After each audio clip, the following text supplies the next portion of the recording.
Next భూ సంస్కరణలు, land reforms. AP land reforms చెప్పే ముందు మనము ఇండియాలో కూడా జరిగిన ల్యాండ్ రిఫార్మ్స్ గురించి ఒకసారి చూద్దాం.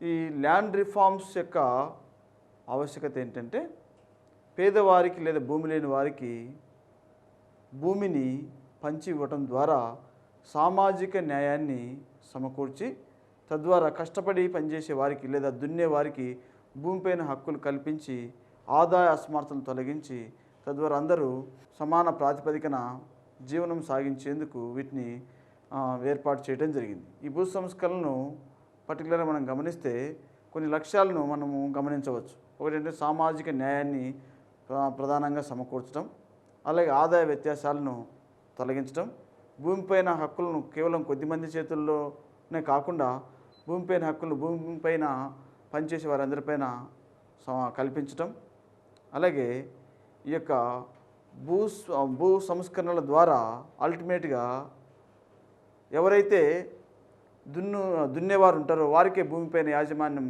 కల్పించి, తద్వారా ఆదాయ అసమానతను తొలగింప చేయటం అనేది భూ సంస్కరణ యొక్క ప్రధానమైన ఉద్దేశంగా చెప్పుకోవచ్చు. ప్రపంచంలో ఈ భూ సంస్కరణను మనం గమనిస్తే గ్రీస్ దేశంలో, ఏథెన్స్లో ముఖ్యంగా భూ సంస్కరణను క్రీస్తు పూర్వమే చేసినట్లు మనకు చరిత్ర ద్వారా తెలుస్తూ ఉంది. అలాగే ఆధునిక కాలంలో రష్యా దేశంలో, చైనా దేశంలో కూడా భూ సంస్కరణను చేపట్టడం జరిగిందని మనము తెలుసుకోవచ్చు. అలాగే భారతదేశంలో స్వాతంత్ర్యం తర్వాత ఈ భూ సంస్కరణ యొక్క ఆవశ్యకతను గుర్తించి ప్రభుత్వం 1949లో జేసి కుమరప్ప అనే ఒక కమిటీని అపాయింట్ చేయడం జరిగింది. ఈ జేసి కుమరప్ప కమిటీ భారతదేశంలో భూస్వామ్య విధానాలను, భూమిపైన గల హక్కులను, భూమి యొక్క తీరును, వీటన్నింటినీ పరిశీలన చేసి భారతదేశంలో భూ సంస్కరణల ఆవశ్యకతను గురించి వివరిస్తూ కొన్ని సిఫార్సులు చేయటం జరిగింది. ఆ సిఫార్సుల మూలంగానే భారతదేశంలో కొన్ని రకాలైన భూ సంస్కరణలను చేయటం జరిగింది. ఆ సంస్కరణలు ప్రధానంగా ఏమున్నాయని మనం గమనిస్తే, భారతదేశంలో చేపట్టిన భూ సంస్కరణలు ముఖ్యంగా ప్రధానంగా చేపట్టిన సంస్కరణలు ఏంటంటే, మధ్యవర్తుల తొలగింపు, అబాలిషన్ ఆఫ్ ది ఇంటర్మీడియరీస్, మధ్యవర్తుల తొలగింపు. ఈ మధ్యవర్తుల తొలగింపు కార్యక్రమాన్ని ప్రభుత్వం చేపట్టడం జరిగింది. ఈ మధ్యవర్తుల్లో ప్రధానంగా భారతదేశంలో ఈ యొక్క భూమి శిస్తును వసూలు చేసే విధానాల్లో ప్రధానంగా 3 రకాల విధానాలు అమల్లో ఉండేవి.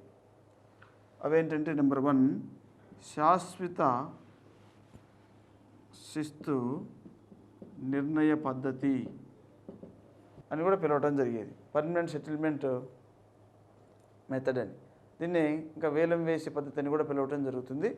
ఈ జమీందారు విధానం లేదా శాశ్వత శిస్తు నిర్ణయ విధానంలో బ్రిటిష్ ప్రభుత్వం ఏం చేసిందంటే, పర్టికులర్గా ప్రభుత్వం యొక్క భూములను కొంతమంది జమీందారులకు అప్పచెప్పే విధానాన్ని ఫాలో అప్ చేయడం జరిగింది. ఈ విధానాన్ని 1793లో కారన్ వాలిస్ అనే గవర్నర్ జనరల్ ప్రధానంగా బెంగాల్, బీహార్, ఒడిశా, అలాగే కోస్తా ఆంధ్ర కొన్ని ప్రాంతాల్లో ఈ యొక్క జమీందారీ విధానం అనేది ప్రవేశపెట్టడం జరిగిందనమాట.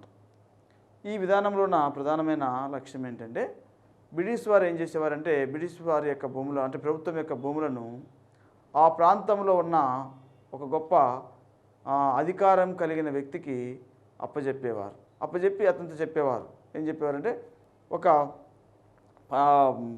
భూమిపైన మేము మీకు హక్కులు కల్పిస్తున్నాం, మీరు మాకు ఒక నిర్దిష్టమైన మొత్తాన్ని ఫర్యానం ప్రతి సంవత్సరం చెల్లించాలి అని ఈ యొక్క విధానాన్ని ప్రవేశపెట్టడం జరిగింది. ఆ విధంగా ఆ ప్రాంతంలో పలుకుబడి కలిగిన గొప్ప వ్యక్తులు లేదా అధికారం కలిగిన గొప్ప వ్యక్తులుగా చెల్లబడుతున్న వారు బ్రిటిష్ ప్రభుత్వం నుండి భూములను తీసుకొని బ్రిటిష్ వారికి కొద్ది మొత్తంలో మాత్రమే శిస్తు రూపంలో చెల్లించి, ఆ భూములను ఏం చేసేవారంటే వారు రైతులకు ఎక్కువ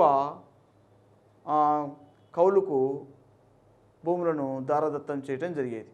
అంటే ఈ యొక్క భూస్వాములు ఏం చేసేవారంటే రైతులకు భూములు అప్పచెప్పి వారి నుంచి ఎక్కువగా శిస్తును వసూలు చేసుకుంటూ అందులో వచ్చిన మొత్తాన్ని బ్రిటిష్ గవర్నమెంట్లో తక్కువ మొత్తాన్ని బ్రిటిష్ వారికి చెల్లించేవారు. ఈ విధానం దాదాపు 40 సంవత్సరాల వరకు ఒకే విధంగా శిస్తు ఉండేలా కూడా చర్యలు చేపట్టడం జరిగింది. అందుకే దీన్ని శాశ్వత శిస్తు నిర్ణయ పద్ధతి అని చెప్పడం జరిగింది. ఈ మధ్యవర్తులనే జమీందారులు ఏం చేశారంటే బ్రిటిష్ ప్రభుత్వానికి నామమాత్రంగా శిస్తు చెల్లించి అలాగూ ఎవరైతే ఆ భూములను సేద్యం చేయడానికి తీసుకున్న రైతులు ఉన్నారో వారి నుండి ఎక్కువ శిస్తును వసూలు చేసే కార్యక్రమాన్ని చేపట్టడం జరిగింది. తద్వారా ఏమైందంటే రైతుల యొక్క ఆదాయ స్థితి, ఆర్థిక స్థితి పూర్తిగా దెబ్బతినిపోవటం జరిగింది. ఎందువల్లంటే వీరు దాదాపు సగం వరకు పంటలో సగం వరకు శిస్తు రూపంలో వసూలు చేసుకుంటూ, సగం కంటే కూడా కొన్ని సందర్భాలు ఎక్కువ కూడా శిస్తు రూపంలో వసూలు చేసుకుంటూ ఏదో కొద్ది మొత్తంలో మాత్రమే బ్రిటిష్ వారికి చెల్లిస్తూ ఆ మిగిలిన సంపద అంతటిని వారు అనుభవిస్తూ ఉండేవారన్నమాట. ఈ విధానం ద్వారా రైతులు బాగా నష్టపోవటం జరిగింది. ఇది ఒక విధానం అన్నట్టు. తర్వాత రెండవది మహల్వారీ విధానం. మహల్వారీ విధానంలో మహల్ అంటే అర్థం ఏమిటంటే గ్రామ పెద్ద అని. గ్రామ పెద్ద. ఈ గ్రామ పెద్ద అధీనంలో ఆ గ్రామంలోని భూములన్నింటినీ హ్యాండ్ అవుట్ చేయడం జరుగుతుంది. అంటే ఒక గ్రామంలో గ్రామ పెద్ద ఆ భూములన్నింటి తన అధీనంలో ఉంచుకొని బ్రిటిష్ వారి చేత కమిషన్ తీసుకొని ఆ గ్రామంలోని భూములన్నిటికీ శిస్తు బ్రిటిష్ వారికి చెల్లించే విధానాన్ని ఫాలో అప్ చేయడం జరిగింది. ఈ విధానము బెంటింగ్ కాలంలో 1833 ప్రాంతంలో ఆగ్రా, అవధ్ లాంటి ప్రాంతాల్లో ప్రారంభమై తర్వాత పంజాబ్, హర్యానా రాష్ట్రాలకు కూడా ఈ విధానాన్ని విస్తరింప చేయడం జరిగింది. ఈ విధానంలో బ్రిటిష్ వారు ఏం చేశారంటే ఒక గ్రామ పెద్దను నిర్ణయించేవారు. అతనికి కొంత కమిషన్ ఇచ్చి ఆ గ్రామ పరిధిలో గల భూములన్నింటిపైన శిస్తు వసూలు చేసే అధికారాన్ని అతనికి ఇచ్చి అతని నుంచి వసూలు చేసిన శిస్తు బ్రిటిష్ గవర్నమెంట్ తీసుకుంటూ ఉండేది. ఈ విధానము భారతదేశంలో కొన్ని నిర్దిష్టమైన ప్రాంతాల్లో అమల్లో ఉండేది. ఇది ముస్లిం సాంప్రదాయ పద్ధతిని అనుసరించిన విధానంగా కూడా పేర్కొనటం జరుగుతుంది. అయితే ఈ మహల్వారీ పద్ధతి కింద ఉన్న భూములు తక్కువ పరిమాణమనే చెప్పవచ్చు. తర్వాత మూడవ విధానం ఏంటంటే రైత్వారీ విధానము. ఈ రైత్వారీ విధానాన్ని 1792 ప్రాంతంలో థామస్ మన్రో అనే గవర్నర్ జనరల్ మద్రాస్ రాష్ట్రంలో కెప్టెన్ రీడ్ అనే వ్యక్తి సహాయంతో ఈ యొక్క విధానాన్ని ప్రవేశపెట్టడం జరిగింది. రైత్వారీ విధానం 1792లో థామస్ మన్రో గవర్నర్ జనరల్ కాలంలో మద్రాస్ ప్రాంతంలో కెప్టెన్ రీడ్ సహకారంతో ప్రవేశపెట్టడం జరిగింది. ఈ విధానం ఏంటంటే రైతులు నేరుగా ప్రభుత్వానికి భూమి శిస్తును చెల్లించే విధానం. ఈ విధానంలో కూడా శిస్తు చాలా ఎక్కువగానే ఉండేది. సగం వరకు శిస్తును బ్రిటిష్ వారు రైతుల నుంచి నేరుగా వసూలు చేస్తున్నట్లు మనకు ఆధారాల ద్వారా తెలుస్తూ ఉంది. ఈ విధంగా రైతులు ఈ రైతువారీ విధానంలో ప్రభుత్వానికి నేరుగా శిస్తు చెల్లించుతూ ఉండేవారు. ఈ విధంగా ఈ మూడు పద్ధతులు ఎక్కువ భూమి జమీందారీ విధానంలో ఉండేది, తక్కువ భూమి మహల్వారీ విధానంలో ఉండేది. ఎనీహౌ ఈ మూడు విధానాల ద్వారా రైతులు బాగా నష్టపోవడం జరిగింది. ఎందుకంటే వచ్చిన ఫలసాయంలో ఎక్కువ భాగము శిస్తు రూపంలోనే చెల్లించబడుతూ ఉండేదన్నమాట. ఈ విధంగా మనము ఈ మూడు విధానాలను మధ్యవర్తుల కింద పేర్కొనడం జరుగుతుంది. తర్వాత ప్రభుత్వం ఏం చేసిందంటే ఈ విధానాల్లో పర్టికులర్గా ఈ జమీందారీ విధానం, మహల్వారీ విధానం, రైతువారీ విధానంలో అనేక సంస్కరణలను తీసుకుని రావటం జరిగింది. ముఖ్యంగా 1948లో మద్రాసు రాష్ట్రంలో ఈ మధ్యవర్తుల తొలగింపు కార్యక్రమాన్ని ప్రారంభించడం జరిగింది. తర్వాత 1952-53లో బెంగాల్లో కూడా మధ్యవర్తుల తొలగింపు కార్యక్రమాన్ని ప్రారంభించడం జరిగింది స్వాతంత్ర్యం తర్వాత. ఈ విధంగా ఈ జమీందారీ విధానాన్ని అలాగే మహల్వారీ విధానాన్ని వీటిని తొలగించి రైతులకు కొంత మేలు చేకూర్చడం జరిగింది అన్నమాట. ఈ యొక్క విధానం ద్వారా రైతులు నష్టపోకుండా ప్రభుత్వం కట్టుదిట్టమైన చర్యలను స్వాతంత్ర్యం తర్వాత చేపట్టడం జరిగింది. ఈ విధంగా మధ్యవర్తుల తొలగింపు అనేది స్వాతంత్ర్యం తర్వాత జరిగింది. అయితే భూ సంస్కరణలో ఈ మధ్యవర్తుల తొలగింపు కార్యక్రమం చాలా వరకు సత్ఫలితాలను ఇవ్వడం జరిగింది. భూ సంస్కరణలన్నింటిలో అత్యంత విజయవంతమైంది మధ్యవర్తుల తొలగింపు.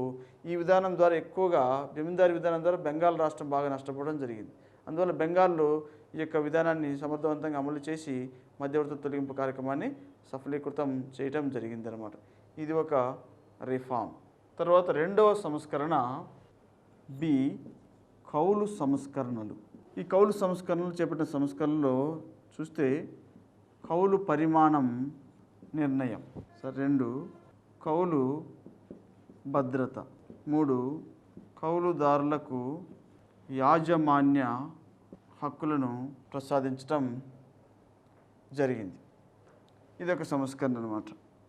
తర్వాత సి, భూగరిష్ట పరిమితి చట్టాలు చేయటం జరిగింది. సో ఈ కౌలు సంస్కరణలు అంటే ముఖ్యంగా వ్యవసాయదారులు ఎవరైతే వ్యవసాయం చేస్తూ ఉన్నారో ఒరిజినల్గా వారికి కొన్ని హక్కులను ప్రసాదించడం జరిగింది స్వాతంత్రం తర్వాత. కొంతమంది రైతులు ఈ యొక్క భూ యజమానుల నుండి భూమిని తీసుకొని కౌలుకు తీసుకొని సాగు చేసుకుంటూ ఉండేవారు. అలా సాగు చేసుకునే సందర్భంలో ఈ భూ యజమానులు కౌలు చేసుకునే వారిని అనేక ఇబ్బందులకు లోను చేస్తూ ఉండేవారు. అందువలన అటువంటి ఇబ్బందులను తొలగించేందుకు ప్రభుత్వం కౌలు సంస్కరణ చేపట్టడం జరిగింది. అందులో భాగంగా కౌలు పరిమాణాన్ని నిర్ణయించడం జరిగిందన్నమాట. కౌలు పరిమాణం పంటలో 1/4 నుండి 1/5 వరకు చెల్లించాలా అని నిర్ణయించడం జరిగింది. అంటే గతంలో అయితే స్వాతంత్రం రాక పూర్వము ఈ భూ యజమానులు కౌలుదారుల నుండి కౌలు పరిమాణాన్ని 50%, 60% వసూలు చేస్తూ ఉండేవారు. అంటే 100 బస్తాలు ధాన్యం వస్తే 50 నుండి 60 బస్తాలు భూ యజమానికి చెల్లించాల్సిన పరిస్థితి ఏర్పడుతూ ఉండేది. అందువల్ల వారికి మిగులేమీ లేకుండా పోతూ ఉండేది. తద్వారా ఏమైందంటే వారు నష్టపోయేవారు. అందువల్ల అటువంటి పరిస్థితిని తొలగించేందుకు ప్రభుత్వం ఈ కౌలు పరిమాణాన్ని నిర్ణయించడం జరిగింది. ప్రణాళిక సంఘం ప్రకారం కూడా ప్రణాళిక సంఘం వారు కూడా సిఫార్సు చేశారు. మొత్తం వ్యవసాయదారుడు లేదా రైతు పండించిన పంటలో 1/4 ఆర్ 1/5 మాత్రమే కౌలు పరిమాణంగా చెల్లిస్తే సరిపోతుందని చెప్పడం జరిగింది. ఆ విధంగా 1/4 ఆర్ 1/5 పరిమాణం మేరకు కౌలు చెల్లించే విధానాన్ని కూడా అమల్లోకి తీసుకొని రావడం జరిగింది. దీని ద్వారా కౌలుదారుకి అంటే ఒరిజినల్గా వ్యవసాయం చేసే రైతుకు కొంత మేలు జరగటం జరిగింది అన్నట్టు. అలాగే రెండోది కౌలు భద్రత. కౌలు భద్రత అంటే గతంలో ఎలా ఉండేదంటే ఈ భూ యజమాని తనకి ఇష్టం లేకపోయినట్లయితే కౌలుదారుని తన భూమి నుంచి తొలగిస్తూ ఉండేవాడు. దాని ద్వారా ఏమవుతుందంటే కౌలుదారుడు నష్టపోయేవాడు. ఉదాహరణకు ఒక భూ యజమాని నుండి ఒక 4 ఎకరాలు కౌలుదారుడు భూమిని కౌలుకు తీసుకున్నాడు అనుకుందాం.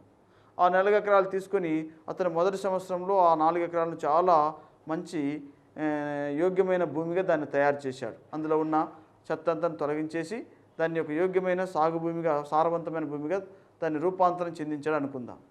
అలా చేసిన తర్వాత భూ యజమాని నా భూమిలో నుంచి నువ్వు వెకేట్ చేయమంటే అతను చాలా నష్టపోవడం జరుగుతుంది. అందువలన కౌలు భద్రత అనేది కల్పించేందుకు ప్రభుత్వం చర్యలు చేపట్టడం జరిగింది.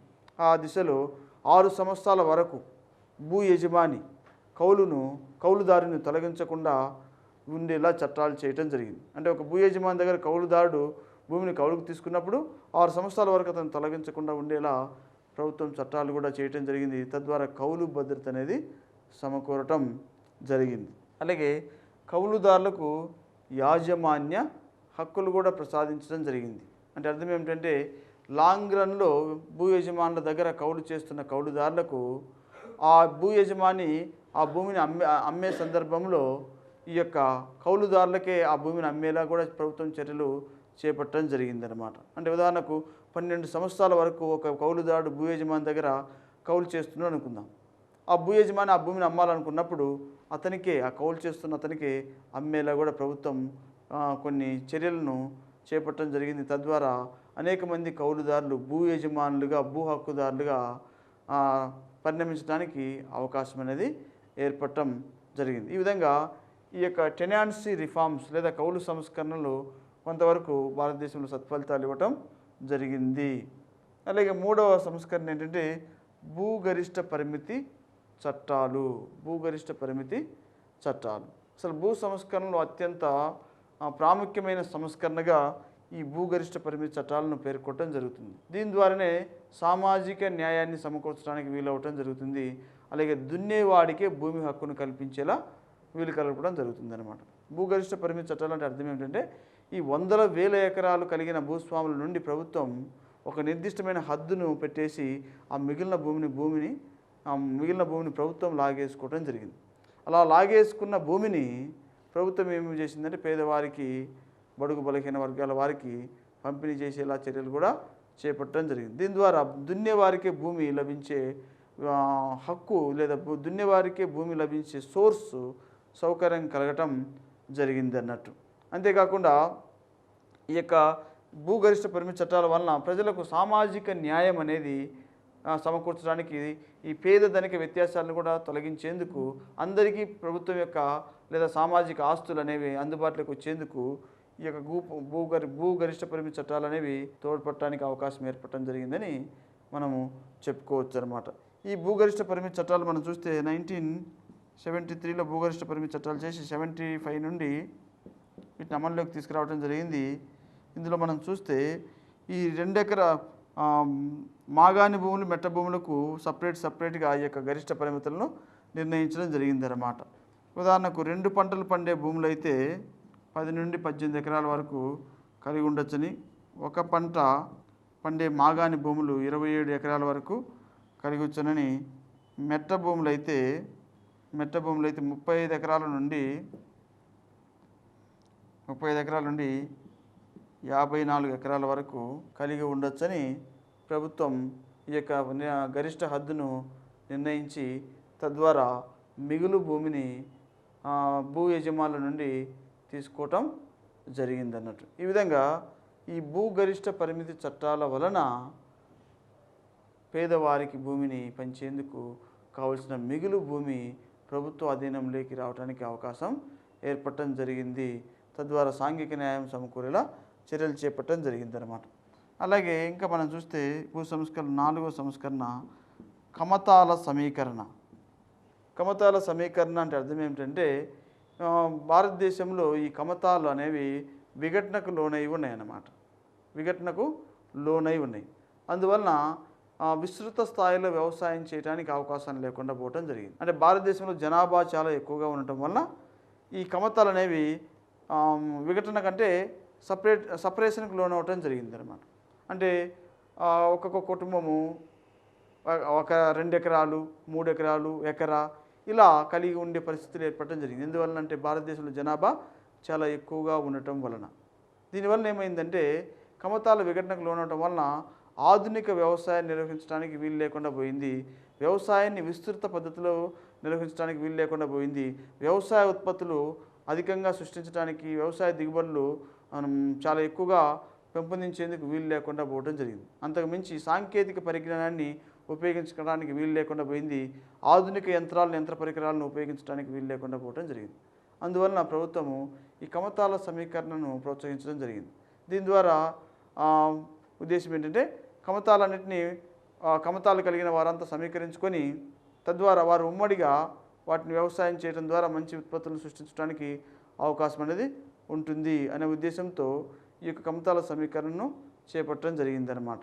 అంతేకాకుండా ఈ కమతాల సమీకరణలోనే ఒక సహకార వ్యవసాయాన్ని కూడా ప్రోత్సహించడం జరిగింది. సహకార వ్యవసాయం అంటే కొంతమంది రైతులందరూ కలిసి తమ యొక్క భూమిని అందరినీ క్లబ్ చేసేసి ఆ రైతులందరూ కలిసి తమ యొక్క భూమిని ఉమ్మడిగా సాగు చేసే విధానాన్ని కూడా ఫాలో అప్ చేయడం జరిగిందనమాట. దీని ద్వారా ఏమవుతుందంటే విస్తృత వ్యవసాయం అనేది చేయడానికి వీలయ్యి ఆధునిక సాంకేతిక పరిజ్ఞానాన్ని మేళవించుకునేందుకు వీలవటం మూలాన అధిక ఉత్పత్తులు సృష్టించేందుకు ఇక్కడ అవకాశం ఏర్పడటం జరిగింది. ఈ సహకార వ్యవసాయం ద్వారా మంచి ఉత్పత్తులు సృష్టించేందుకు, ఉత్పత్తి వ్యయం తగ్గేందుకు, ఆధునిక సాంకేతిక పరిజ్ఞానం వినియోగించేందుకు, యంత్ర పరికరాలు, భారీ పనిముట్లు లాంటివి ఉపయోగించేందుకు అవకాశం ఏర్పడటం వలన ఉత్పత్తి పెరగడానికి ఇక్కడ వీలు ఏర్పడటం జరిగింది. పర్టికులర్గా మనం చూస్తే ఈ సహకార వ్యవసాయము పంజాబు, హర్యానా, ఉత్తరప్రదేశ్, బీహార్, మహారాష్ట్ర లాంటి రాష్ట్రాల్లో కొంతవరకు విజయవంతం అవటం జరిగింది. అందువల్ల ప్రభుత్వం ఈ కమతాల సమీకరణను, సహకార వ్యవసాయాన్ని కూడా ప్రోత్సహించి, తద్వారా వ్యవసాయ ఉత్పత్తులను గణనీయంగా పెంచేలా చర్యలు చేపట్టడం జరిగింది. ఇప్పుడు మనం సహకార వ్యవసాయాన్ని గమనిస్తే ప్రపంచంలో ఈ సహకార వ్యవసాయం ద్వారా ఇజ్రాయెల్ కంటే అత్యధిక దిగుబడులు సృష్టిస్తూ ఉంది. అక్కడ వ్యవసాయయోగ్యమైన భూమి తక్కువగా ఉన్నా ఆ భూమి కూడా సారవంతమైనది కాకపోయినా అక్కడ సహకార వ్యవసాయం ద్వారా కిబుట్జ్, మౌసమ్ అనే సహకార సంఘాలను ఏర్పాటు చేసి వారు అత్యధిక దిగుబడులను, అత్యధిక ఫలసాయాన్ని సృష్టిస్తూ ఉన్నారు. ఇజ్రాయెల్ పరిస్థితి మనం చూస్తే అక్కడంతా ఈ వ్యవసాయం అంతా టెక్నాలజీతో మేళవించబడి ఉంటుందన్నమాట. దాని స్మార్ట్ వ్యవసాయము అంటాం. అంటే ఈ వ్యవసాయము అనేది పూర్తిగా ఆధునిక సాంకేతిక పరిజ్ఞానంతో మేళవించబడింది. ఇజ్రాయెల్లో మనం పరిస్థితి చూస్తే స్మార్ట్ వ్యవసాయం గమనిస్తే ఇజ్రాయెల్లోని ఒక వ్యవసాయ క్షేత్రంలో వాళ్ళు ఏం చేస్తారంటే ఎలక్ట్రానిక్ డివైసెస్ పెట్టేస్తారు. ఆ ఎలక్ట్రానిక్ డివైసెస్ పంటల మధ్యలో పెట్టేస్తే ఆ ఎలక్ట్రానిక్ డివైసెస్కు శాటిలైట్ కనెక్షన్ ఏర్పడుతుంది. కనెక్షన్ ఏర్పడినప్పుడు ఆ ఎలక్ట్రానిక్ డివైసెస్ ఆ యొక్క వ్యవసాయ క్షేత్రానికి సంబంధించిన పంటకు సంబంధించిన వివరాలన్నింటినీ ఆ ఎలక్ట్రానిక్ డివైసెస్ తీసుకొని శాటిలైట్ ద్వారా తన ఇంట్లో ఉన్న సిస్టమ్కు మెసేజ్ పంపించడం జరుగుతుంది.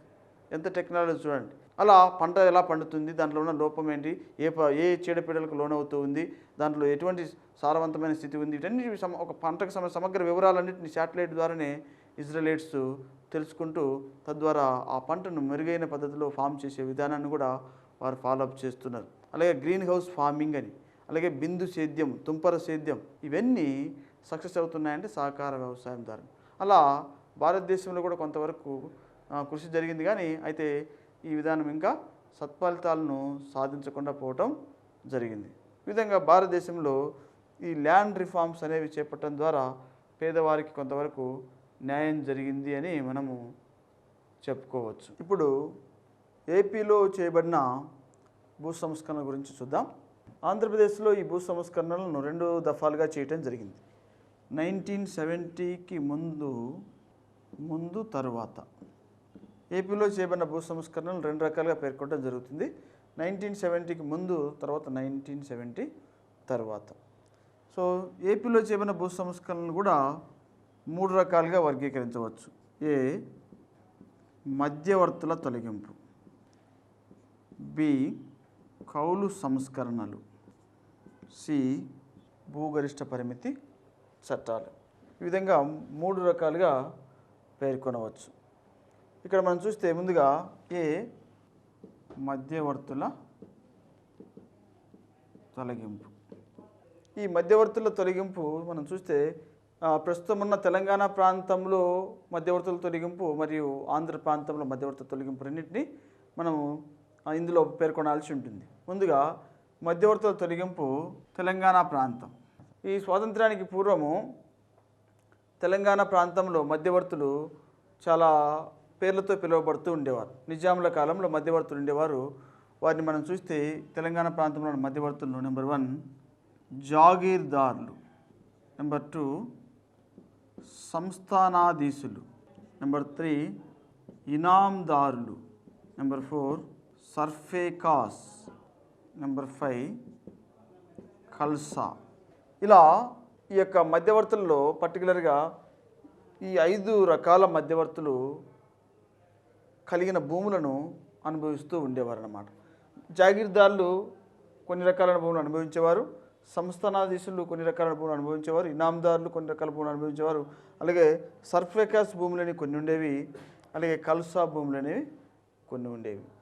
ముందుగా మనము ఈ జాగీర్దారులను గమనిస్తే, జాగీర్దారులు అంటే నిజాం ప్రభుత్వానికి సేవ చేసిన వారికి లేదా నిజాం ప్రభుత్వానికి అనుకూలంగా వారి కుటుంబ సేవను మరియు ప్రభుత్వానికి సేవను నిర్వహించే వర్గం వారిని ఈ యొక్క జాగీర్దారులుగా పిలవటం జరిగిందనమాట. సో నిజాం ప్రభుత్వానికి కృతజ్ఞత చూపిస్తూ ప్రభుత్వానికి సేవ చేస్తూ ఉన్న వారిని జాగీర్దారులుగా పిలిచేవారు.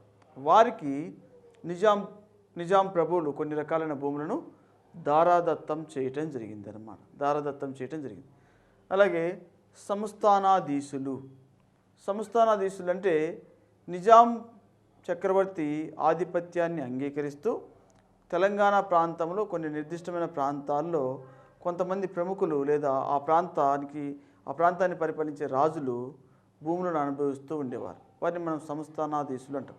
అంటే నిజాం చక్రవర్తి అధీనంలో లేదా ఆయన సార్వభౌమత్వాన్ని అంగీకరిస్తూ వారు స్థానికంగా పరిపాలన చేసుకుంటూ ఉండే స్థానిక రాజులు అన్నమాట. వారి అధీనంలో గల ఆ ప్రాంతాన్ని అంతటిని సంస్థానం అంటారు. వారు అనుభవించే భూములను 2వ రకంగా పేర్కొంటారు. అలాగే ఇనాందారులు అంటే అర్థం ఏమిటంటే పర్టికులర్గా ఈ యొక్క నిజాం ప్రభుత్వానికి సంబంధించి ధార్మిక సంబంధమైన విషయాలను చూసేవారిని, అలాగే ధర్మాదాయ కార్యక్రమాలు లాంటివి చేపట్టే వారిని మనం ఇనాందారులుగా పేర్కొనడం జరిగేదన్నమాట. అంటే పర్టికులర్గా కొన్ని రకాలైన మత సంబంధమైన క్రతువులకు సంబంధించి, అలాగే ప్రభుత్వానికి లేదా ప్రభుత్వ వర్గీయులకు లేదా ప్రభుత్వ వర్గీయుల్లో పల్లకీలు మోసేందుకు ఉపయోగపడే వారికి కొన్ని రకాలైన భూములను ఇవ్వటం జరిగింది. ఆ భూములకు హక్కుదారులైన వాళ్ళను ఇనాందారులు అంటారు. రాజవంశానికి చెందిన ప్రముఖులు ఎక్కడికైనా వెళ్తుంటే వీరు పల్లకీలను తీసుకెళ్ళటము లేదా కొన్ని టెంపుల్స్కి సంబంధించిన విషయాలలో లుక్ ఆఫ్టర్ చేయటము, ఇటువంటి యాక్టివిటీస్ని చేపట్టే వర్గం వారందరినీ ఇనాందారులు, వారు కలిగిన భూములను ఇనాం భూములు అనేవారు. అలాగే సర్ఫేకాస్ భూములు. సర్ఫేకాస్ భూములు అంటే నిజాం యొక్క సొంత ఖర్చు కోసము రూపొందించిన భూములను సర్ఫేకాస్ భూములు అంటారు. అంటే నిజాం కుటుంబం యొక్క సొంత ఖర్చుకు కలెక్ట్ చేసే శిస్తు పర్పస్లో ఏర్పాటు చేసిన భూములను సర్ఫేకాస్ భూములు అంటారు. అలాగే కల్సా భూములు అంటే ప్రభుత్వం నేరుగా తన అధీనంలో లుక్ ఆఫ్టర్ చేసే భూములు అన్నమాట. అంటే ప్రభుత్వం అధీనంలో ఈ భూములు పర్యవేక్షించడం జరుగుతుంది. ఆ భూముల నుంచి భూమి శిస్తును వసూలు చేయడం జరుగుతుంది. కల్సా భూములే దాదాపు ఎక్కువగా ఉండే 60% అబోవ్ కల్సా భూములు ఉండేవన్నమాట. అయితే ఇప్పుడు మనం ఇది చూద్దాం. ఇప్పుడు ఒక్కొక్క దాన్ని వివరంగా చూద్దాం. జాగీర్దారులు. ఈ జాగీర్దారీ వ్యవస్థ మరలా 6 రకాలుగా ఉండేది. జాగీర్దార్ వ్యవస్థ 6 రకాలుగా ఉండేదన్నమాట. అందులో నెంబర్ 1 చూస్తే పాయిగా జమీయత్. పాయిగా జమీయత్ అనే కొన్ని రకాల భూములు ఉండేవన్నమాట. పాయిగా జమీయత్ భూములు అంటే అర్థం ఏమిటంటే నిజాం సంస్థానానికి సంబంధించి గుర్రాలను పోషించే వర్గీయులకు నిజాం సంస్థానం వారు కొన్ని రకాలైన భూములను ఇవ్వటం జరిగింది. అటువంటి భూములను ఏమంటే పాయిగా జమీయత్ భూములు అంటారు. అంటే వీరు ఈ భూములు కలిగిన వారు నిజాం ప్రభుత్వానికి సంబంధించిన గుర్రాలను పోషిస్తూ ఉండేవారు అన్నమాట. యుద్ధాలకు సంబంధించిన గుర్రాలు, తర్వాత ప్రయాణ సౌకర్యాల కోసం ఉన్న గుర్రాలను, వీటన్నిటిని ఈ వర్గీయులు పోషిస్తూ ఉండేవారు. ఇలా పోషించినందుకు కృతజ్ఞతగా నిజాం గవర్నమెంట్ ఇచ్చిన భూములను పాయిగా జమీయత్ భూములు అంటారు. 2 తనఖా భూములు. తనఖా భూములు అంటే జీతాలకు బదులుగా వంశపారంపర్యంగా అనుభవించేందుకు కొన్ని రకాలైన భూములను నిజాం ప్రభుత్వం కొంతమంది వర్గీయులకు ఇవ్వడం జరిగింది. అంటే నిజాం గవర్నమెంట్ సర్వీస్ చేసే వారికి జీతాలకు బదులుగా భూములనే దారదత్తం చేయటం జరిగింది. వాటిని తనఖా భూములు అంటాం. 3వది జాత్ భూములు. జాత్ భూములు అంటే అర్థం ఏమిటంటే ఈ నిజాం ప్రభుత్వం పరిపాలన చేసే స్థలాలన్నింటికి సంబంధించి ఆ స్థలాలను సందర్శిస్తూ పరిపాలన వ్యవహారాలను చక్కబెట్టే విధంగా విస్తృతమైన ప్రాంతాలను పర్యటిస్తూ ప్రభుత్వానికి పర్టికులర్గా సేవ చేసే వారికి కొన్ని రకాలైన భూములను ఇచ్చేవారు. ఆ భూములనే జాత్ భూములు అని పిలుస్తూ ఉండేవారు. 4వది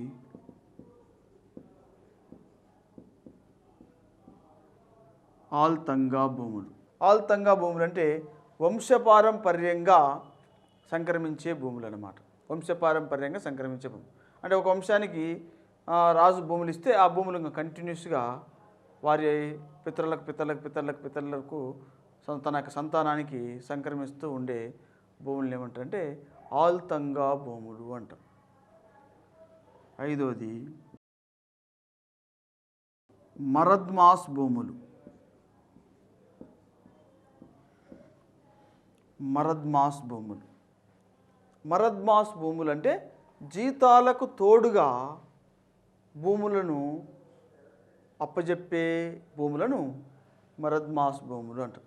అంటే కొంత జీతం ఇవ్వటం జరుగుతుంది. ఆ జీతానికి ఇన్ అడిషన్గా ప్రభుత్వం కొన్ని రకాలైన భూములను వారికి దారాదత్తం చేయటం జరుగుతుంది. జీతం అనుభవిస్తారు, అలాగే భూముల నుంచి వచ్చే ప్రతిఫలాన్ని కూడా ఆ వర్గీయులు అనుభవించడం జరుగుతుంది. అలాంటి భూములను మరద్మాస్ భూములు అంటారు. అలాగే మసూద్రీ భూములు. మసూద్రీ భూములు అంటే మత సంబంధమైన క్రతువులను నిర్వహించే సైనిక సంబంధమైన సేవలను చేపట్టే వారికి ఇచ్చే భూములను మసూద్రీ భూములు అంటారు. మత సంబంధమైన క్రతువులను అలాగే సైనిక సంబంధమైన సేవలను చేసే వర్గీయులకు నిజాం ప్రభుత్వం ఇచ్చే భూములను మసూద్రీ భూములు అంటారు. ఈ విధంగా ఈ వర్గీయులందరూ జాగీర్దారులుగా పిలువబడుతూ ఎక్కువ భూమిని కలిగి ఉండేవారు. 40,000 చదరపు మైళ్ళ విస్తీర్ణం మేరకు వీరు ఉన్నట్టుగా, దాదాపు 1800 మంది కంటే ఎక్కువ మంది జాగీర్దారులే ఉన్నట్లుగా మనకు తెలుస్తూ ఉంది చరిత్ర ద్వారా. ఈ విధంగా భూములన్నీ ఈ విధంగా వీరి చేతుల్లో ఉంటూ ఉండేవి. అలాగే సంస్థానాన్ని మనం ఇప్పుడు ఏం చెప్పాము, నిజాం సార్వభౌమత్వాన్ని అంగీకరిస్తూ స్థానికంగా ఉన్న వ్యక్తులు ఆ ప్రాంతాన్ని పరిపాలించుకుంటూ ఉండేవారు. వారిని స్థానిక రాజులు, సంస్థానాధీశులు అని పిలిచేవారు అన్నమాట. వారు ఈ యొక్క నిజాం సార్వభౌమత్వాన్ని అంగీకరిస్తూ నిజాం చక్రవర్తికి కొంత శిస్తును చెల్లించేవారు. దాన్ని ఏమంటారంటే, సంస్థానాధీశులు చెల్లించే ఆ యొక్క శిస్తుని ఏమంటారంటే, వీరు చెల్లించే ఈ శిస్తును పేస్కస్ అంటారు. పేస్కస్ అంటారు అన్నమాట. సంస్థానాధీశులు నిజాం చక్రవర్తికి చెల్లించే శిస్తును పేస్కస్ అంటే నిజాం సార్వభౌమత్వం, ఆయన యొక్క అజమాయిషులు ఆ భూములను సంస్థానాధీశులు అనుభవిస్తున్నారు కాబట్టి, ఆయన చక్రవర్తిత్వాన్ని అంగీకరిస్తున్నారు కాబట్టి దానికి కృతజ్ఞతగా ఈ సంస్థానాధీశులు చెల్లించే శిస్తును పేస్కస్ అనేవారు. అలాగా తెలంగాణ ప్రాంతంలో అప్పట్లో కొన్ని సంస్థానాలు ఉండేవి. ఉదాహరణకు వనపర్తి, గద్వాల, పాల్వంచ, కొల్హాపూర్, అమరచింత, ఇలాంటి కొన్ని స్వదేశీ సంస్థానాలు ఉండేవి. వీటికి ఆ స్థానికంగా ఉన్న రాజులు వీటిని పరిపాలిస్తూ చక్రవర్తి యొక్క సార్వభౌమత్వాన్ని అంగీకరిస్తూ కృతజ్ఞతగా ఉండేవారన్నమాట. వీరు కలిగిన భూములన్నింటినీ సంస్థానాధీశులు కలిగిన భూములుగా పిలువబడుతూ ఉండేవారు. అలాగే ఇనాం భూములు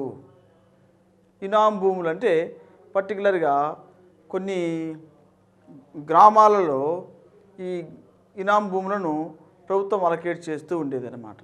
ఉదాహరణకు దేవాదాయ, ధర్మాదాయ భూములను వీటి కింద పేర్కొనవచ్చు అన్నమాట. దేవాదాయ, అంటే ఒక దేవాలయానికి ఆ గ్రామంలోని భూములన్నింటినీ రాసిచ్చేయటం, అలాగే 2 గ్రామాలకు సంబంధించిన భూములన్నింటినీ రాసిచ్చేయటం. అలా ఈ యొక్క మత సంబంధమైన, ధార్మిక సంబంధమైన విషయాలకు సంబంధించిన భూములను ఇనాం భూములు అంటే వీటిని అనుభవించే వారిని ఇనాందారులు అని పిలవటం జరిగింది. అంతేకాకుండా వీరు ఈ ఇనాందారులు రాజులకు వ్యక్తిగతమైన పరిచర్య కూడా చేసేవారు. పల్లకిలు మోయటము, వారి కుటుంబ సభ్యులకు కృతజ్ఞతగా ఉండటము, ఇటువంటి యాక్టివిటీస్ ద్వారా కూడా వీరు భూములను పొందడం జరిగింది. వాటిని ఇనాం భూములు అని పిలవటం జరుగుతుంది అన్నమాట. అలాగే సర్ఫే కాస్ట్ భూములు అంటే ఏం చెప్పుకున్నాం, నిజాం సొంత ఖర్చుల కోసం ఉద్దేశించిన భూములను సర్ఫే కాస్ట్ భూములు అంటాం. అలాగే కల్సా భూములు అంటే ఇక్కడ ప్రభుత్వం నేరుగా తన పర్యవేక్షణలో ఉంచుకున్న భూములను కల్సా భూములు అంటాం. ఇవి దాదాపు 60% అబవ్ ఉండేవి. వీటి ద్వారానే ప్రభుత్వానికి ఎక్కువ ఆదాయము వస్తూ ఉండేదన్నమాట. ఈ నిజాం పరిపాలన కాలంలో సాలార్ జంగ్ అనే వ్యక్తికి ముందు ఈ కల్సా భూముల ద్వారా శిస్తు అనేది రకరకాలుగా వసూలు చేస్తూ ఉండేవారు. వారు ఎలా వసూలు చేసేవారంటే, ఈ కల్సా భూముల్లో మనం గమనిస్తే సర్బస్తా అనే ఒక విధానం ఉండేది. దీని ప్రకారం భూములను వేలం వేసి శిస్తు వసూలు చేసేవారు అన్నమాట. సర్బస్తా అంటారు. అలాగే గల్లా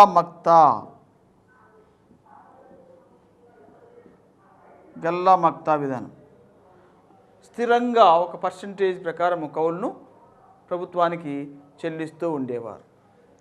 అలాగే ఇజారా భూములు, నిర్మానుష్య ప్రాంతాల్లో ప్రభుత్వానికి ఉన్న భూములకు సంబంధించి చెల్లించే శిస్తు పరిమాణాన్ని ఇజారా అని పిలవటం జరుగుతూ ఉండేది. వీటి ద్వారా శిస్తు దాదాపు 2/3 వరకు చెల్లించబడుతూ అతి ఎక్కువగా నిజాములు వీరి ద్వారా ఆదాయం పొందుకుంటూ ఉండేవారు. అయితే ఈ కల్సా భూములకు సంబంధించి సాలార్ జంగ్ 1875లో ఈ కల్సా భూములకు సంబంధించి అనేక సంస్కరణలు చేపట్టడం జరిగింది. ఆయనే 1317 ఫసలీ చట్టము 1317 ఫసలీ చట్టం అని ఒక చట్టం చేసి ఈ భూములను చక్రవర్తి ఆధిపత్యంలోకి తీసుకొచ్చి రెవెన్యూ విధానంలో కూడా కొన్ని మార్పులు చేపట్టి తద్వారా ఈ యొక్క ప్రభుత్వానికి లభించే శిస్తును కూడా ఆయన ఎక్కువగా పెంచేలా చర్యలు చేపట్టడం జరిగింది. రెవెన్యూ విధానాన్ని కొన్ని సంస్కరణలు చేపట్టాడు, భూములకు సంబంధించి కొన్ని సంస్కరణలు చేపట్టాడు. అందుకే నిజాంల కాలంలో ప్రభుత్వంలో అత్యంత సమర్థవంతంగా సంస్కరణలు చేపట్టిన వ్యక్తిగా ఎవరిని పిలుస్తారంటే సాలార్ జంగ్ను పిలవడం జరుగుతుంది. ఈయనే బందోబస్త్ అనే ఒక రెవెన్యూ విధానాన్ని కూడా ప్రవేశపెట్టడం జరిగింది. తద్వారా అనేక సంస్కరణలను చేపట్టి అటు ప్రభుత్వానికి మరియు ప్రజలకు మధ్య మంచి సంబంధాలు నెలకొల్పేలా ప్రయత్నం చేసి పరిపాలన సక్రమంగా అమలు జరిగేలా ఈయన చర్యలు చేపట్టడం జరిగింది. ఈ విధంగా ఈ ఎక్సర్సైజ్ అంతటిని మనం ఏమంటామంటే మధ్యవర్తులుగా పిలవటం జరుగుతుంది అన్నమాట. వీరందరినీ ఈ మధ్యవర్తులను తొలగించేందుకు స్వాతంత్రం వచ్చిన తర్వాత ఏమైంది, హైదరాబాద్ సంస్థానము తెలంగాణ ప్రాంతము భారతదేశ భూభాగంలో కలిసిపోవటం జరిగింది అన్నమాట. లేదా ఆపరేషన్ పోలో అనే సైనిక చర్య ద్వారా నిజాం ప్రభుత్వాన్ని నిజాం భూభాగాన్ని భారతదేశ భూభాగంలో కలుపుకోవటం జరిగింది. అలా కలుపుకున్న తర్వాత ప్రభుత్వము తన స్వాధీనంలోకి తీసుకొని వీటికి సంబంధించి కొన్ని సంస్కరణలు చేపట్టడం జరిగింది. అలాగూ 1949లో హైదరాబాద్ జాగీర్ల రద్దు చట్టము అని చేసి ఈ జాగీర్దారులను సంస్థానాధీశులను రద్దు చేసేయటం జరిగింది. రద్దు చేసేసి ప్రభుత్వం వాటిని ఆక్యుపై చేసుకోవడం జరిగింది తెలంగాణ ప్రాంతం. అలాగే 1955లో తెలంగాణ ఇనాంల రద్దు చట్టం కూడా చేసి ఈ ఇనాందారీ వ్యవస్థను కూడా రద్దు చేసి ప్రభుత్వం భూములను స్వాధీనం చేసుకోవడం జరిగింది. ఇవి ఇంకెట్లా డైరెక్ట్గా ప్రభుత్వ అధీనంలో ఉన్న భూములు కాబట్టి యాజిటీగా ప్రభుత్వ పరిధిలోకి రావటం జరిగింది. సర్పేకాస్ భూములు, కలస భూములు, ఈ విధంగా మధ్యవర్తులను తొలగించేలా తెలంగాణ ప్రాంతంలో నిజాంల అధీనంలో ఉన్న భూములన్నింటినీ స్వాతంత్రం తర్వాత ప్రభుత్వం స్వాధీనం చేసుకునేలా చర్యలు చేపట్టడం జరిగింది. వీటిని మనం మధ్యవర్తుల తొలగింపు అని పిలవటం జరుగుతుంది. అలాగే ఇప్పుడు మనం తెలంగాణ ప్రాంతంలో మధ్యవర్తుల స్థితి గమనించాం. అలాగే ఆంధ్ర ప్రాంతంలో మధ్యవర్తులు ఎవరున్నారు? ఆంధ్ర ప్రాంతంలో మధ్యవర్తులను నెంబర్ 1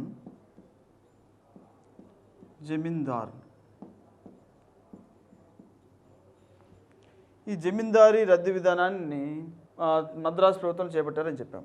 అయితే జమీందారీ వ్యవస్థ ఇనిషియల్గా 1793లో బెంగాల్ సంస్థానంలో కార్న్వాలిస్ ప్రవేశపెట్టినప్పుడు ఇదే విధానం ఏపీలో 1802లో అమలులోకి రావడం జరిగిందన్నమాట.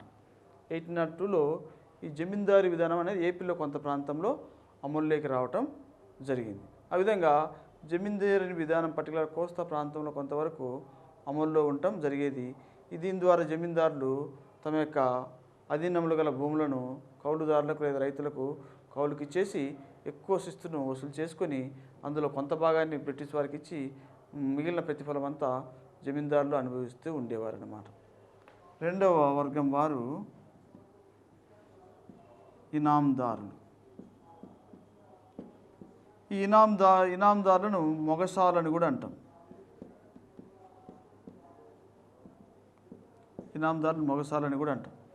ఈ ఇనాం భూములు ఒక గ్రామం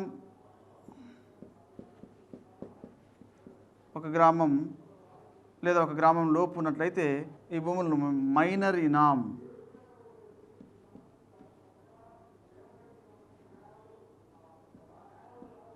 ఆర్ ఖండ్రిక అంటాం. మైనర్ ఇనాం లేదా ఖండ్రిక అంటాం. లేదా 2 గ్రామాలు ఎక్కువ కంటే ఎక్కువ గ్రామాల్లో 2 గ్రామాలు ఆర్ ఎక్కువ 2 గ్రామాలు ఇంకా ఎక్కువ గ్రామాలు ఇనాం భూములు ఉన్నట్లయితే అటువంటి గ్రామాలను ఏమంటారంటే మేజర్ ఇనాం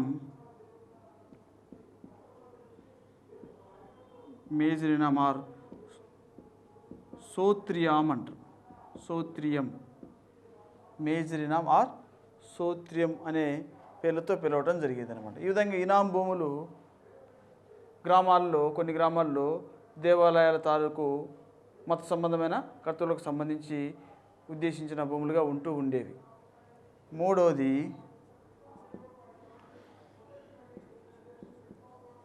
రైత్వారీ విధానం, రైతువారీ విధానం. ఈ రైతువారీ విధానంలో పర్టికులర్గా ఈ యొక్క భూములు ప్రభుత్వం అధీనంలో ఉంటూ రైతులే నేరుగా ఇస్తూ చెల్లిస్తూ ఉండేవారు అన్నమాట. అయితే ఈ 3 విధానాల్లో 1949 మద్రాస్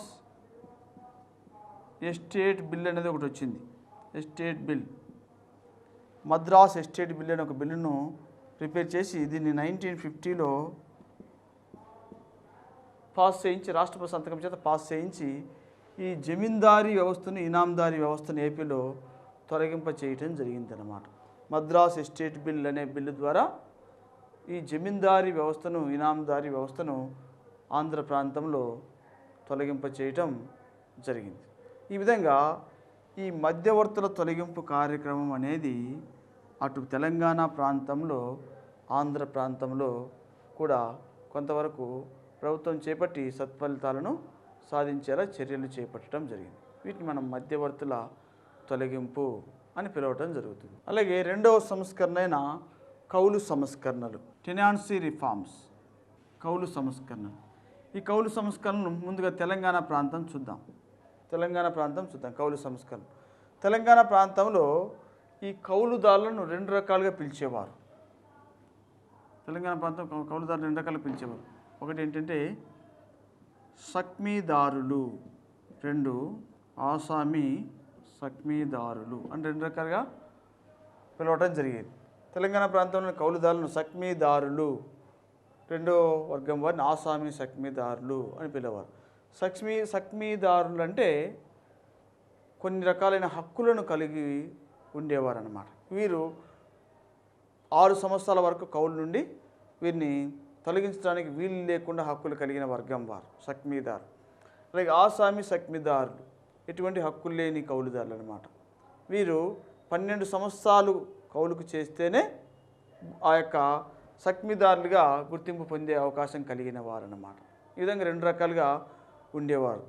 ఈ సక్మీదారులు, ఆసామి సక్మీదారులకు సంబంధించి 1937లో తెలంగాణ ప్రాంతంలో బరూచా అనే ఒక కమిటీని కౌలు సమస్యలకు సంబంధించి ప్రభుత్వం అపాయింట్ చేయడం జరిగింది, అప్పటి నిజాం ప్రభుత్వం. ఈ బరూచా కమిటీ సిఫార్సుల మేరకు 1939 ప్రాంతంలో ఈ కౌలు పరిమాణాన్ని నిర్ణయం చేయటం, కౌలుదారులకు కొన్ని యాజమాన్య హక్కులు ప్రసాదించడం, కౌలు భద్రతను సమకూర్చడం లాంటి చర్యలను చేపట్టడం జరిగింది. బరూచా కమిటీ సిఫార్సుల ప్రకారము కౌలు పరిమాణం అనేది నిర్ణయం జరిగేలా చూడటం జరిగింది. అంతేకాకుండా వీరేం చెప్పారంటే ఈ 6 సంవత్సరాల వరకు కౌలుదారులను తొలగించే వీలు లేకుండా చట్టాలు చేయాలని సిఫారసు చేయడం జరిగింది. ఏది బరూచా కమిటీ వారు.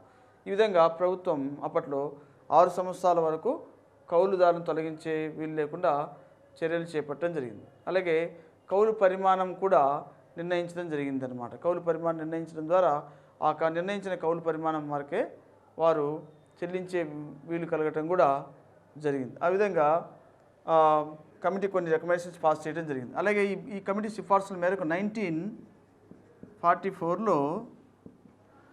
1944లో ఆసామి సక్మీ చట్టము అనే చట్టం వచ్చింది అన్నట్టు.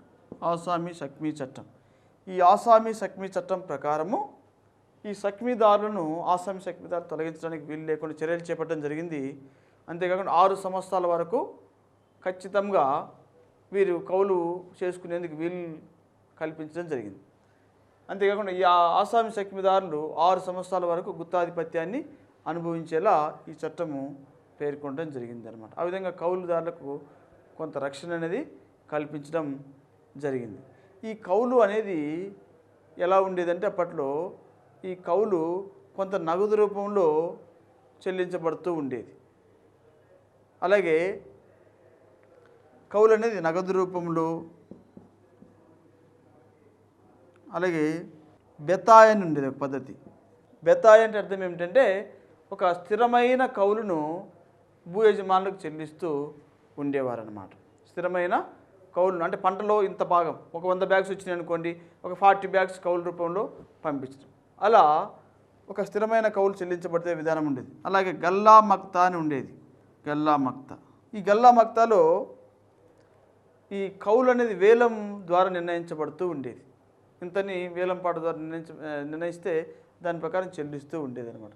ఆ విధంగా ఇటువంటి విధానాలు ఉండేవి. అయితే వీటన్నిటిని తొలగిస్తూ కౌలు సంస్కరణలు చేపట్టేందుకు 1949లో హైదరాబాద్ వ్యవసాయ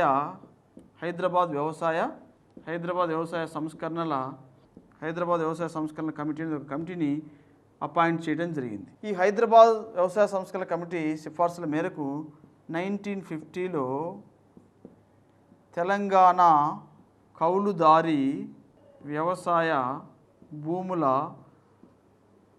చట్టం అనేది ఒకటి రావటం జరిగింది. తెలంగాణ కౌలుదారి వ్యవసాయ భూముల చట్టం అనేది ఒకటి తీసుకొని రావటం జరిగింది. ఈ చట్టం తర్వాత మరలా 1952లో కొంత సవరించి, ఈ చట్టంలో కొన్ని సవరణలు చేసి 1952లో హైదరాబాద్ ప్రివెన్షన్ ఎవిక్షన్ ఆర్డినెన్స్ అనే ఒక ఆర్డినెన్స్ను తీసుకొని రావటం జరిగిందనమాట. ఇది కౌలుదారుల రక్షణ నిమిత్తం, కౌలుదారులకు కొన్ని ఫెసిలిటీస్ని కల్పించే నిమిత్తం 1952లో హైదరాబాద్ ప్రివెన్షన్ ఎవిక్షన్ ఆర్డినెన్స్ తీసుకొచ్చి దీన్ని 1953 నుండి అమల్లోకి తీసుకురావడం జరిగింది. ఈ చట్టం ద్వారా కౌలుదారులకు ఎటువంటి ప్రయోజనాలు కల్పించారంటే, మాగాని భూమి అయితే 1/3 కౌలు, మెట్ట భూమి అయితే 1/4 కౌలు అనేది నిర్ణయం జరగడం జరిగింది. అంతేకాకుండా 6 సంవత్సరాల వరకు కౌలుదారులను భూ యజమాని తొలగించడానికి వీలు లేకుండా చర్యలు చేపట్టడం జరిగిందన్నమాట. అంతేకాకుండా ఒకవేళ భూ యజమాని కౌలుదారుని దగ్గర నుంచి భూమి అంతా తీసుకోవాలంటే ఆ కౌలు భూమిలో 1/3 వంతు కౌలుదారునికి ఉంచేసి రిమైనింగ్ భూమి తను తీసుకునేలా కూడా ఈ యొక్క ఆర్డినెన్స్లో పేర్కొనడం జరిగింది. అంటే కౌలుదారు మొత్తం భూమి తీసేసుకుంటే కౌలుదారుని పరిస్థితి ఏం కావాలా, భూ యజమాని మొత్తం భూమిని తీసేసుకుంటే కౌలుదారుని పరిస్థితి ఏం కావాలా. అందువలన ప్రభుత్వం ఈ యొక్క ఆర్డినెన్స్ ద్వారా ప్రభుత్వం ఏం చేసిందంటే, ఒకవేళ భూ యజమాని తన కౌలు భూమి అంతా తను తీసుకోవాలనుకున్నప్పుడు 1/3 కౌలుదారునికి ఇచ్చేసి రిమైనింగ్ భూమి తను తీసుకోవచ్చు అనమాట. అది అతడు కౌలు చేసుకుంటూ ఉండటం జరుగుతుంది.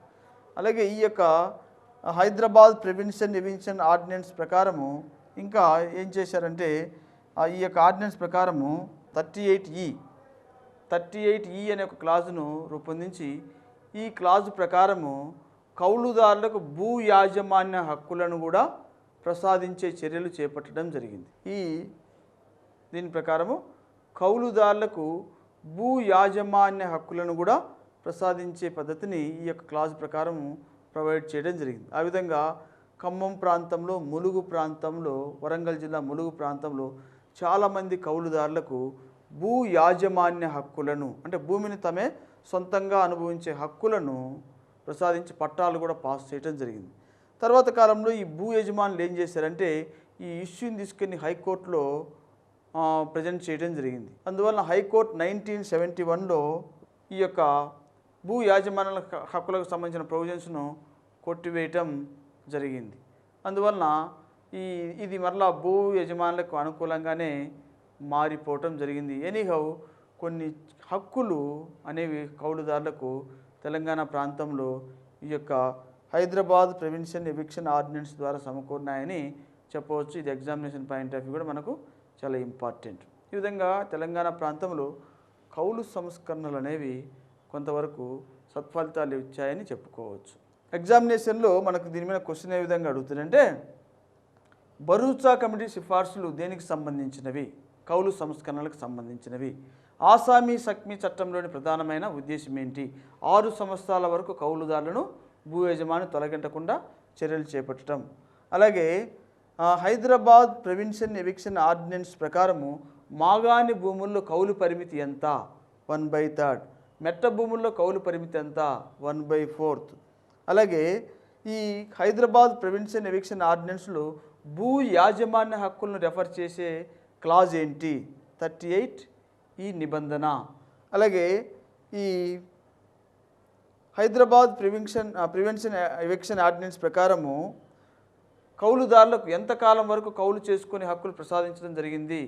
6 సంవత్సరాల వరకు ప్రసాదించడం జరిగింది. అసలు హైదరాబాద్ సంస్థానంలో కౌలుదారులకు హక్కులను ప్రసాదించే నిమిత్తం చేపట్టబడిన ఆర్డినెన్స్ ఏంటి? Hyderabad prevention eviction ordinance. ఇలా క్వశ్చన్స్ రావడం జరుగుతుంది అన్నమాట. ఇది ఇంపార్టెంట్. అలాగే ఆంధ్ర ప్రాంతంలో కౌలు సంస్కరణలు. ఆంధ్ర ప్రాంతంలో కౌలు సంస్కరణ. ఆంధ్ర ప్రాంతంలోని కౌలుదారులను రెండు రకాలుగా పిలుస్తారు. ఒకటి ఏంటంటే జిరాయితీ హక్కులున్న కౌలుదారులు. జిరాయితీ హక్కులున్న కౌలుదారులు. రెండవది ఏ హక్కులు లేని, జిరాయితీ హక్కులున్న కౌలుదారులు ఏ హక్కులు లేని కౌలుదారులుగా వర్గీకరించడం జరుగుతుంది. జిరాయితీ హక్కులున్న కౌలుదారులు అంటే వీరికి కొన్ని హక్కులు ప్రసాదించడం జరిగిందనమాట. వీరిని అంత సులువుగా తీర్చివేయడానికి వీలు లేకుండా ఆ హక్కులు కలిగి ఉండటం జరిగింది. ఏ హక్కులు లేని కౌలుదారు అంటే తాత్కాలిక కౌలుదారు. వీరిని ఎప్పుడంటే అప్పుడు టెర్మినేట్ చేయడానికి వీలుండేదన్నమాట. సో ఇటువంటి పరిస్థితుల్లో 1955లో ఈ కౌలుదారి సంస్కరణకు సంబంధించి 1955లో లక్కరాజు సుబ్బారావు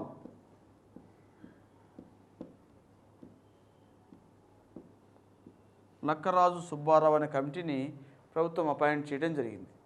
ఈ లక్కరాజు సుబ్బారావు కమిటీ రికమెండేషన్ మేరకు 1956లో కొన్ని చర్యలను కౌలుదారి సంస్కరణ నిమిత్తం చేపట్టడం జరిగింది. మరియు కౌలుదారులకు కొన్ని హక్కులను కూడా ప్రసాదించడం జరిగిందనమాట.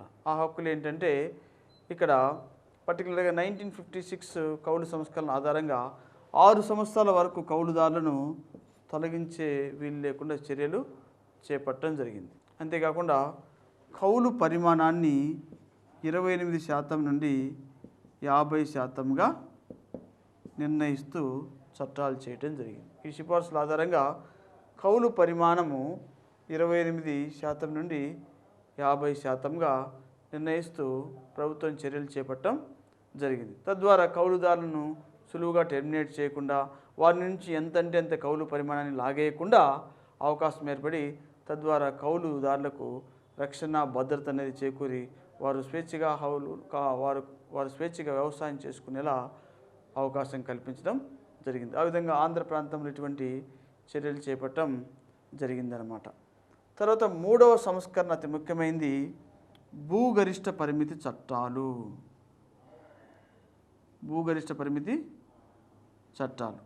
ఈ భూగరిష్ట పరిమితి చట్టాలు కూడా ఎగ్జామినేషన్ పాయింట్ ఆఫ్ వ్యూ మనకు ఇంపార్టెంట్. ఈ భూగరిష్ట పరిమితి చట్టాలకు సంబంధించి ఆంధ్ర ప్రాంతం అంటే అప్పటికి రెండు కలిసిపోయి ఉంటాయి. 1961 నాటికి మొట్టమొదటిసారిగా 1961లో ఈ భూ గరిష్ట పరిమితి చట్టం ఆంధ్రప్రదేశ్ ప్రభుత్వం చేపట్టడం జరుగుతుందన్నమాట. 1961లో చేపట్టి ఇందులో 3600 నికర ఆదాయం లభించే కుటుంబానికి భూగరిష్ట పరిమితిని హద్దుగా నిర్ణయించడం జరిగిందనమాట. అంటే ఏ భూమి ద్వారా అయితే నికరంగా 3600 రూపాయల ఆదాయం వస్తుందో ఆ భూమిని ఆ కుటుంబానికి నికర మొత్తంగా పేర్కొనడం జరిగిందనమాట. ఇందులో కుటుంబాన్ని 5 మంది సభ్యులుగా తీసుకోవడం జరిగింది. ఈ 5 మంది సభ్యులు కలిసి చేసే వ్యవసాయం ద్వారా సంవత్సరానికి 3600 రూపాయలు ఆదాయం వస్తున్నట్లయితే ఆ భూమిని కుటుంబ కమతముగా గరిష్ట పరిమితిగా నిర్ణయించడం జరిగింది. ఆ విధంగా ఈ చట్టము 54 ఎకరాల నుండి 314 ఎకరాల వరకు గరిష్ట హద్దుగా నిర్ణయం చేయడం జరిగిందన్నమాట. 54 నుండి 314 వరకు గరిష్ట హద్దుగా నిర్ణయించారు. అంటే ఈ 314 వరకు గరిష్ట హద్దు ఉన్న భూములు ఇసుక భూములు, పనికిరాని భూములుగా నిర్ణయించడం జరిగిందన్నమాట. ఈ విధంగా ఈ 1961 భూగరిష్ట పరిమితి చట్ట ప్రకారము కుటుంబంలో 5 మంది సభ్యులు ఉండాలి. వారు 3600 రూపాయల నికర ఆదాయం లభించే భూమిని గరిష్ట హద్దుగా కలిగి ఉండాలా, అంతకంటే మించి కలిగి ఉండకూడదని చట్టం చేయడం జరిగింది. అయితే ఈ చట్టం కొంత లోపభూయిష్టంగా ఉండటం వల్ల ఏం జరిగిందంటే ఈ చట్టాన్ని రద్దు చేయడం జరిగింది. తర్వాత ఫ్రెష్గా మరలా 1973లో భూగరిష్ట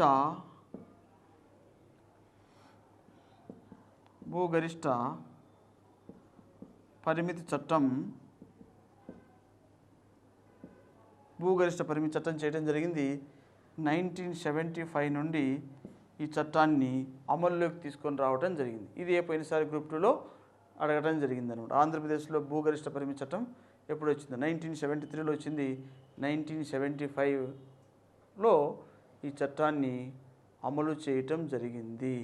ఈ చట్టం ప్రకారము భూగరిష్ట పరిమితి చట్టాన్ని మాగాణి భూముల విషయంలో అయితే 10 నుంచి 27 ఎకరాల వరకు, అలాగే మెట్ట భూముల విషయంలో అయితే 35 నుండి 54 ఎకరాల వరకు నిర్ణయించడం జరిగిందనమాట. మాగాణి భూముల విషయంలో 10 నుండి 27 ఎకరాల వరకు, మెట్ట భూముల విషయంలో 35 నుండి 54 ఎకరాల వరకు నిర్ణయించడం జరిగింది. అంతేకాకుండా ఈ యొక్క భూగరిష్ట పరిమితి చట్టం ప్రకారము మాగాణి భూములను 6 రకాలుగా, మెట్ట భూములను 5 రకాలుగా వర్గీకరణ చేయడం జరిగిందనమాట. సో మాగాణి భూములకైతే 10 నుండి 27 ఎకరాల గరిష్ట హద్దు నిర్ణయించారు. మెట్ట భూములకు 35 నుండి 54 ఎకరాల గరిష్ట హద్దు నిర్ణయించారు. ఈ మాగాణి భూములను కూడా 6 రకాలుగా డివైడ్ చేశారు. మెట్ట భూములను 5 రకాలుగా డివైడ్ చేసి భూగరిష్ట పరిమితిని నిర్ణయించడం జరిగింది.